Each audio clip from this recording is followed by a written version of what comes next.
Hello नमस्कार दोस्तों, welcome back to my YouTube channel triple S C story saga. Thank you for your support. और अगर आप इस चैनल में नए हैं तो please like and subscribe my channel ऐसे ही नॉलेजेबल और इंटरेस्टिंग कहानियाँ सुनने के लिए।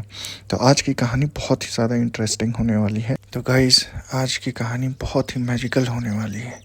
आज की कहानी का शीर्षक है जादुई हाथी और काला चांद का श्राप। तो बहुत समय पहले पहाड़ों के पार एक जंगल था। वहाँ हर जानवर शांति से रहता था, लेकिन बीच जंगल में खड़ा एक रहस्यमय काला पेड़, जिसके पास जाने की हिम्मत कोई नहीं करता था। कहते थे जब भी काला पेड़ चांद की अमावस की रात में आती थी तो उस पेड़ के नीचे हमेशा किसी की रोने की आवाज़ आती थी। उस जंगल में रहता था एक बहुत लेकिन बुद्धिमान और जिज्ञासु हाथी, जिसका नाम था अयंत। अयंत बाकियों हाथी से अलग था। उसकी आंखों में सुनहरी चमक थी। उसके माथे में एक अजीब सा नीला निशान था।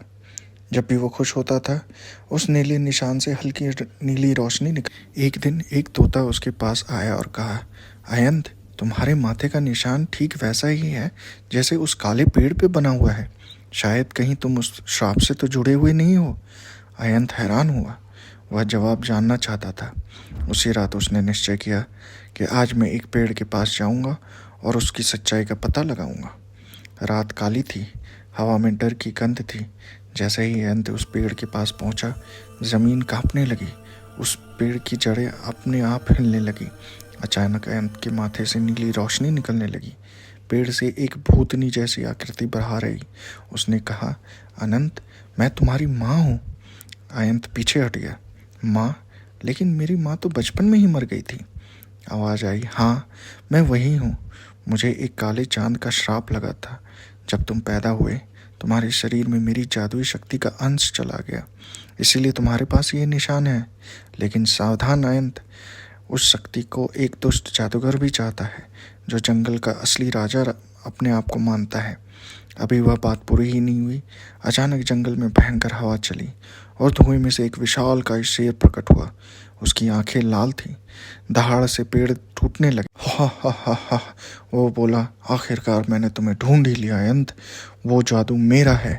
अयंत ने अपनी माँ की तरफ देखा। मुझे क्या करना होगा माँ?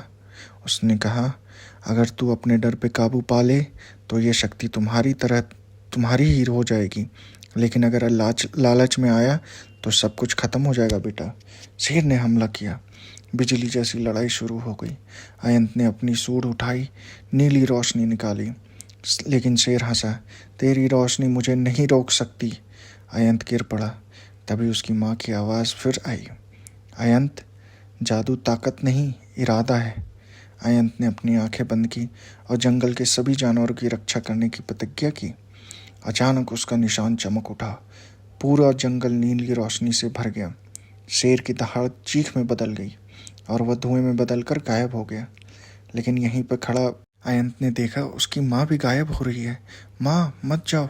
वह मुस्कुराई, मेरा श्राप अब खत्म हो गया है बेटा। जब तक तू जीवित है जंगल सुरक्षित रहेगा। और वो हवा में विलीन हो गई और उस काले पेड़ से हरे भरे पत्ते निकलने लगे। अयंत अब जंगल का रक्षक बन गया था। लेकिन सालों बाद एक रहस्य सामने आया। एक छोटी गिलहरी उसके पास आई और बोली, हाथी राजा, मैंने सपने में तुम्हारी माँ को देखा। उसने कहा श्राप अभी ख़त्म नहीं हुआ है, बस छिप गया है। अयंत चौंक गया। उसी रात फिर उसने वही नीली रोशनी दिखाई दी।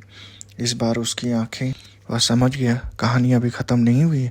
अगले दिन पहाड़ों की ओर वो निकल पड़ा और उसने देखा वही जादूगर जो पहले शेर के रूप में आया था, वह वहाँ पहाड़ों पे था। और उसने बोला, सोचा था तू जीत जाएगा, असली खेल तो अब शुरू होगा।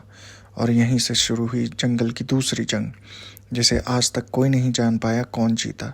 बस इतना कहते हैं कि जब भी काला चांद आता है, जंगल की झील में एक हाथी की परछाई दिखाई देती है, जिसकी आंखों से नीली रोशनी चमकती है।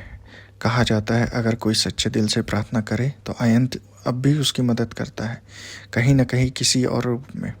तो बच्चों, इस कहानी से हमें क्या सीख मिलती है? सच्ची शक्ति किसी जादू में नहीं, बल्कि सच्चे इरादे और हिम्मत में होती है। डर से भागने वाला हारता है, लेकिन जो डर को पार कर जाता है असली विजेता वही होता है। प्लीज़ मुझे बताइएगा कि आपको ये मैजिकल हाथी की कहानी कैसे लगी, और ऐसे ही इंटरेस्टिंग और नॉलेजेबल कहानी सुनने के लिए please like and subscribe my channel. See you for the next story. Bye guys.